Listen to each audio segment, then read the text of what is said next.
And now for our feature presentation.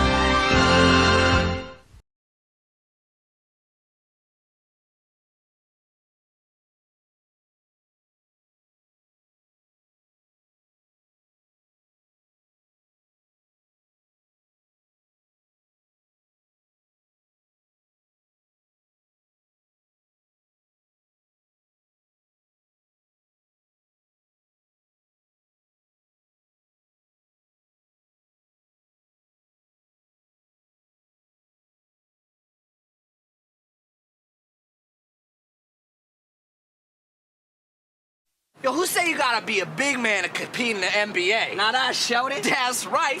Allen and Jerome. That's us. We gonna creep on in. Creeping like a creeper. And drop some Stephon Marbury inner city funk. I'd love to see the face of the fool trying to D my slamming moves to the hole. Yo, David, you may be bigger than me, but you need to get yourself some copper tone lotion. Why that, baby? Cause you just got burned. So on this Tuesday evening in the world of NASCAR, 2311 and Front Row may have their charters revoked for this weekend's MBNA Platinum 400 at Dover, meaning my homeboys Riley, Zane, and Noah have to qualify on time in order to make the race. This gives us vibes of the late 2000s, early 2010s of the whole going a homer situation. And in San Antonio, Mamu leaving and going to the Raptors is not the only major bombshell to drop, but B-Wes in San Antonio is sadly no more. But in return, we got Mr. Olynyk and Mr. Kornet. And on the other side of the spectrum that we did not even know about, my other homeboy who's always injury prone, Bassie may be gone too, potentially earning a new roster spot with the Celtics and becoming teammates with another former Spur, Derek White. So let's talk about it. Hey YouTube, what's going on? Mark here. Happy Tuesday to all, and sorry for the late ass upload. I overslept again, and sadly we missed out on a really nice 87 Joe Nemechek 87-degree day in the happiest place in Northeast Ohio. But whether we win today or not, we're not going out regardless tomorrow because we only have half a day to work with before our dad picks us up to give us a haircut, which you will be seeing on the channel tomorrow, and then Cedar Point Thursday, which will be recorded, and it'll probably be uploaded on Friday after we're done resting, and then Saturday. Hopefully, if everything goes according to plan, we get to go to Cassidy Stanley's son Steve Park for his birthday, which will also be recorded, and then the MBNA Platinum 400 at Dover, which I think I will watch because of the fact that, my homeboys Ty Dillon and John Hunter Nemechek are going head-to-head against Ty Gibbs and Tyler Reddick in the Final Four of the in-town 2025 NASCAR season tournament, so I just might watch for the hell of it, just for that reason alone, just for shits and giggles, and may record my reaction of me, everybody on my social media and see me going wild. But so therefore, let's get straight into the action while we're on the topic of NASCAR and the in-season tournament and the MBNA Platinum 400 at Dover. So therefore, 2311 and Front Row with this ongoing messy ass lawsuit may lose their charters by this weekend when we're getting ready to hit the track for the MBNA Platinum 400 at Dover. So therefore, that would mean Riley Herbst, if there's more than 40 cars entering a race, Riley Herbst, Noah Gragson, and Zane Smith could be in serious jeopardy, like Alex Trebek and Johnny Gilbert, created by Merv Griffin, produced by Columbia TriStar Television, and distributed by King World, of DNQing specific races. Depends on how many cars, sign up to enter every NASCAR Winston Cup Series race from here on out. So therefore, they cannot have any more mistakes. Nobody. Not just Riley, Zane, and Noah, but even Todd Gilliland, Bubba Wallace, Tyler Reddick, and whenever Corey Heim decides he's going to enter on a part-time basis, they can no longer have afford any mistakes in practice and qualifying, like wrecks in practice and qualifying, blown motors and qualifying in practice, engine to result in engine changes and backup cars, because it'll fuck them up badly to the point where they're more likely ain't going to make the race. Like if they fuck up in practice, then it's gonna fuck up any momentum or rhythm they got prepared for qualifying, and then they're gonna have a bad qualifying lap, and then they're gonna DNQ. So therefore, I already have a rich enough history of drivers I like DNQing races over the years. Kyle Petty DNQ'd quite a bit in the 45 car for Petty Enterprises. I even had freaking John Hunter Nemechek DNQ the Florida Dodge Steelers 250 in 2020, right before COVID. Yeah, Riley was on the pole of all people. Riley of all people was on the pole, and John Hunter. I was looking forward to having multiple people in that race. And remember Corbin Forster? I was only a fan of his because of Kamikaze, and I was a huge Kamikaze games watcher in 2019, 2020. So at the time, I was a Corbin Forster fan and Riley Herbst, and I still am a Riley Herbst fan today. But I could have had 3 people in that field if Nemechek, Joe made the field that night. But if y'all remember, John Hunter failed to qualify. So therefore, yeah, I've had John Hunter mid DNQ race, at least one truck race, which was the day before my Todd Bodine 26th birthday. I mean, we had, don't even get me started in the 2021 Gatorade 2125. Sure, Austin Dillon winning that second 125 kind of softened the blow a little bit, but so the fact that I had to go through double heartbreak with Ty Dillon, his brother, as well as Noah Gregson, both DNQing the Daytona 500 was a handful. It was like 2 heartbreaks, and and then 2 heartbreaks, and then I got sweet fucking redemption at the end with the 3-car win in race 2. But it didn't make up for, his brother and Noah DNQing the race, because of stupid ass. And then you could blame the stupid ass charter system, which is why we need to abolish Rick Ware racing and the talentless slow bitch Cody Ware, which. That's Rick Ware is getting bought and purchased anyway. So hopefully this will mean better owners, and better leadership and faster cars and no more shit boxes. Meaning this is hopefully will be the last we'll ever see of that talentless slow bitch Cody Ware, to the point where he's no longer in NASCAR and joins other talentless slow bitch Quinn Half and Starcom racing on the sidelines where they fucking belong. So therefore, if we could get rid of Quinn Half and Starcom, which should have never did Landon Castle and Jeffrey Earnhardt dirty like Petty Enterprises and Joe Gibbs did in 03 and 06 respectively to John Andretti and Bobby Labonte in favor of Christian Fittipaldi and JJ Yaley. So therefore, if we can get rid of Quinn Half and Starcom, we can get rid of Cody Ware and Rick Ware racing. So hopefully this will be when them being purchased for next year. Hopefully starting next year, this will be the end of Cody Ware and Rick Ware racing in the sport of NASCAR. But anyway, ranting aside, but what was I saying? Hold on. And you know what? I forgot what I was going to say. Okay, now I remember now. But the charter system was the reason why Ty and Noah DNQ'd the 2021 Daytona 500 during the vaccine year. So I think that's the last time I've had drivers, any homeboy DNQ a race. So Riley, Zane, and/or Noah could add on to that list. Well, this would be Noah's second or more time or more, and this would be Riley and Zane's first time. And I hope we don't have to worry about that. I hope they could, if there's more than 40 cars entered in a race, that we can they can come in the clutch every single time and avoid being on the DNQ list. Adding to my rich history of drivers DNQing, we know Kyle Petty, John Hunter multiple times up the 2000s, John Hunter Nemechek in 2020 in the trucks, Ty and Noah in Daytona in 2021 during the vaccine year. So I hope this doesn't happen, to keep that start happening again for the first time since that 2021 Gatorade 2125 going into Daytona 500. But but no team, no, I don't even care if it's Riley and Noah. Zane and Noah's teams, Zane and Noah's team or Riley's team.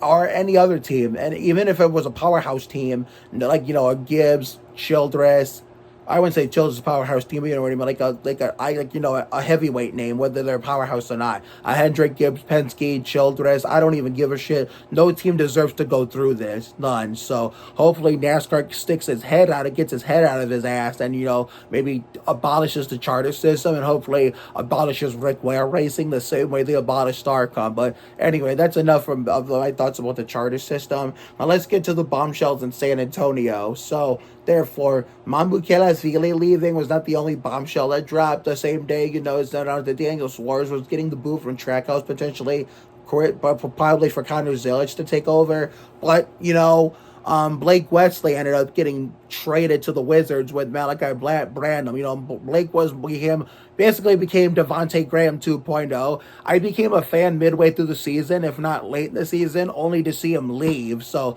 therefore, he went with Malachi to the Wizards in exchange for the newest Spur, Kelly Olynyk. So therefore, I know Cavs fans who know that I like the Spurs ain't gonna be happy if they're still salty about what Olynyk did to Kevin Love in 2015, which caused Love to miss the rest of the playoffs before Kyrie got injured in game 1 of the finals. So therefore, I hope, you know, maybe Olynyk can get his redemption in San Antonio to make up for what he did in Boston against, you know, the 2016 fraudulent luck-based Mickey Mouse champions. So therefore, only time will tell. But you know how some idiot on Facebook, or I can't remember a social media platform, because when we picked up a washed up Kevin Martin, you know, who went like way past his prime, but the player he was in Sacramento. So therefore, I remember some idiot on Facebook, it might have been Twitter, and I'm in Twitter's heyday, I don't remember, said that, you know, Kevin Martin could redeem himself in San Antonio for hitting that game winner against us in the playoffs when he played for Sacramento, which lost us a playoff game against his Sacramento Kings when he was there in his prime. And then some realist, you know, with the fanboy cap off, came and laid the truth on him. That motherfucker ain't gonna redeem anything, especially that. And he was right. Kevin Martin did not redeem shit from that 2006, Sacramento shot against it, which was the game winner against us, you know, in the 2006 playoffs in the first round. So if Kevin Martin obviously did not redeem himself from the 2006 playoffs against us when he played for the Kings, then I don't think Kelly Olynyk's going to redeem himself against, when we play the Cavs, whether it be here in Ohio or against San Antonio when the Cavs play the Spurs with, you know, him on the team. So there's no way in hell he's going to do that. You know, players, you know, tend to forget about shit like that from years ago and obviously have moved on by the time present day by the time the future comes and becomes present day. So if players can move on, then maybe fans should too. But at the same time, fans also have a right to, you know, hate or dislike a player for any reason or for what they did, regardless of how long ago it was. And guess what? I don't give a shit if you feel like you need, you know, for some fans who, like, you know, tell people to let shit go. Well, guess what? Fans have a right to dislike or hate athletes for shit they did to their favorite team or their favorite player, their favorite driver, or like we're talking about NASCAR, regardless of how long ago it was. And if you know, fans are allowed to have that kind of opinion, then guess what? It needs to be fucking respected. And to those who want to complain about fans holding grudges, if some athlete did or team did something bad to your favorite team or player or favorite driver, and like in a past, you know, all of a sudden, and then guess what? 5 years later, you were still 5 years later. Guess what? You'd be singing a totally different tune, and you'd be upset too, and you know it. So therefore, if it was your favorite athlete or favorite driver or favorite team that did dirty by another team, athlete or driver, then you'd be pretty damn upset too, and we'd be singing a totally different tune, and you know it. So I don't blame any Cleveland fans for still being salty at Olynyk. So therefore, when the Spurs play the Cavs here in Ohio and San Antonio and they're rooting against Olynyk, then I'm not going to hold that against them. So therefore, it needs to be respected. So therefore, maybe, you know, he can provide that big man spark that we've been looking for alongside Wembanyama. And of course, you know, Luke Kornet came to the Spurs and the Celtics, which is part of why we not only lost Wesley and Branham, but we also lost Mamu. So therefore, I know a lot of Celtics fans didn't like him, but I don't know. I've never seen. I know he played against the Spurs on my birthday game, which was also Ty Naughton's birthday game. So shout out to you, Ty Naughton. So therefore, I know we'll take good care of Kornet in San Antonio. But how was he in Boston? Because I wasn't paying close enough attention when you guys played us in your house, which was our birthday game, which someone had to lose, someone had to win. Of course, you won your birthday game and I lost my birthday game, which we share the same birthday game, but you won and I lost. I don't even remember if he played or not, and if he did, just if you ever saw him play, just tell me, because I want to know if he's really good or not, and, you know, not like quote unquote overrated, like, you know, some Celtics fans who didn't like him claim him to be. But you know,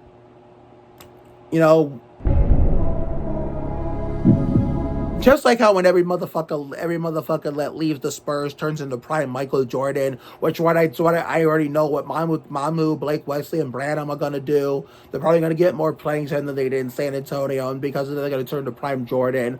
Well, regardless how much playing time Kornet gets, don't forget Olynyk came from the Pelicans last year, but we'll save that for a topic for another video. But Kornet, depending on how much playing time he gets, we'll see what he can do for San Antonio and see what, he can show Celtics fans who didn't like him, like something that, those Celtics show us something that a Spurs fan, something that those Celtics fans that didn't like him didn't see in him. But anyway, that's all I wanted to come on here and talk about real quick. So best of luck to Mamu, Wesley, and Branham and their new teams in Toronto and Washington. Tomorrow we will be doing the haircut video with Cousin Kenny and getting the nasty ass whiskers off before Cedar Point, which I will edit and work on the Cedar Point video after we get back Thursday night, and then I will export it and schedule it for a Friday morning, early midday upload while we're sleeping in and getting our much needed rest. So have a good night tonight and a better day tomorrow. Take care, everyone. Good night. I will see you all for the next video tomorrow, going into Thursday and Friday, and then Cassidy Stanley's Steve Park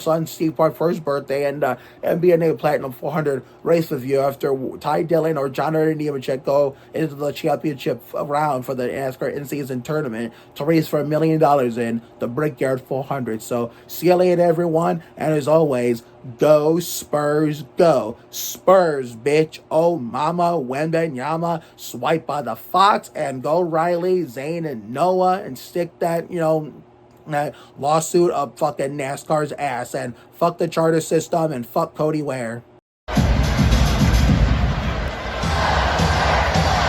Oh yeah, I forgot to address the whole Charles Bassey thing. So therefore, the Bass man, was always injury prone. He could never stay healthy. But it turns out I didn't even know we ended up getting rid of him because they never, spread the news out there. So therefore, apparently he signed up for Boston's, G League team, for playing the Summer League to try to earn a roster spot to become teammates with former Spur and now NBA champion Derek White. So if this is really the end and he shows out in the Summer League for Boston, then I guess you could say it's been real. It's been real, Bassy. It's been real. So therefore, that's probably going to be the third homeboy that's going to be leaving this team. So all I'm going to have left is, oh yeah, I forgot to know they're just a homeboy. I have no homeboys left right now. Technically I do, but, we just got to see what the fuck happens with Biombo, because now he's moving down the depth chart, so therefore he might be buried in the bench if we're even lucky to keep him. But the other thing I wanted to address, because I just rushed through the video, so I apologize for that. So with all these negative bombshells in San Antonio that we're dropping, at least we got to keep one homeboy that, I wouldn't say homeboy. Well, now he's my new homeboy to replace Blake Wesley, considering I met the guy and he came from Sacramento in the De'Aaron Fox trade, and we gave up Zach Attack and Trey. So Jordan McLaughlin, who I met with Mamu Vili, is staying in San Antonio with the Spurs. So that is good. That will be my, B-Wes replacement, but unfortunately, he's got to pick a different number since, Kobe's nephew, Carter, who he drafted from the Arizona, Sean Elliott to Walmart to the Wildcats, decided to take J-Mac's old number 11. So therefore, unfortunately, J-Mac will have to pick a different number. And all I ask for you is if you're going to pick a different number, since, Kobe's nephew took your old number, please do not take Bonner's number, do not take Malik's number, and do not take Mills's number. That's all I ask you because, I want to make sure, I hope that, Mitch Johnson, Brian Wright pop in the front office, get their heads out of their asses, and never disallow the 15-31 at 8 from ever being used again, so we can put the Red Rocket, Malik Rose, and Patty Mills in the rafters at SBC Center one day. Or if that doesn't happen at SBC Center, whenever we get that new arena in downtown San Antonio, those three Spurs greats will be put in the rafters down there too. So therefore, at least J-Mac is staying. He's gonna have to pick a different number, but just do not take the number of those Spurs legends, otherwise we will fucking riot. So that's the only thing I forgot to address in this video because I was in a rush to get through it. So now we can say goodbye for real and get ready for a half day at work tomorrow to make up for missing on a Beautiful Joe Nemechek, 87-degree day. Cedar Point Thursday, which Mother Nature can stay the fuck away. A day of rest on Friday when the Cedar Point video goes up. Cassidy Stanley Steve Park first birthday party on Saturday. And the NBA Platinum 400 at Dover on Sunday. So now we can officially say goodbye for real. See you later, everyone. Go, Spurs, go!